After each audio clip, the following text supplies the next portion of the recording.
Iran ఒక రకంగా చెప్పాలంటే పైన ఒక దేశం, కింద ఒక దేశం ఉందనుకోవాలా.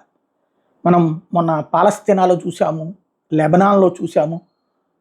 ఆ దేశాల్లో కింద అండర్ గ్రౌండ్‌లో రోడ్లు, పెద్ద పెద్ద వెహికల్స్ వెళ్ళిపోవడానికి, సైన్యాన్ని తరలించుకుపోవడానికి ఎంత దారులున్నాయన్నటువంటిది. ఇజ్రాయెల్ దాడులు చేసినప్పుడల్లా ఓ 4, 5 దొరుకుతున్నాయి. మళ్ళీ ఇంకా బోలెడున్నాయి కింద అన్నటువంటిది. అంటే చాలా రోజుల నుంచి ఇరాన్ చేస్తున్నటువంటి తెలివైన ఎత్తుగడ ఏంటంటే భూమి అడుగున నగరాలు సృష్టించుకోవడం. అట్లాగే ఇరాన్‌లో కూడా భూమి అడుగున పెద్ద ఎత్తున నగరాలనే సృష్టించుకుంది. ఇప్పుడు తాజాగా ఇజ్రాయెల్ అటాక్స్ నుంచి కాపాడటానికి గాను ముందుగా భూమి అడుగున ఏర్పాటు చేసినటువంటి మెట్రో స్టేషన్స్ కూడా ఉన్నాయట.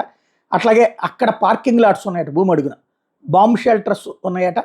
అక్కడికి తన ప్రజల్ని తరలిస్తున్నట్టు ప్రకటించింది. కొన్ని విజువల్స్‌ను కూడా దానికి సంబంధించి రైజ్ చేస్తా. ఓ రకంగా ఇజ్రాయెల్‌ని కవ్విస్తోంది, మీరు మమ్మల్ని ఏం చేయలేరు, మేము చాలా స్ట్రాంగ్‌గా ఉన్నామని.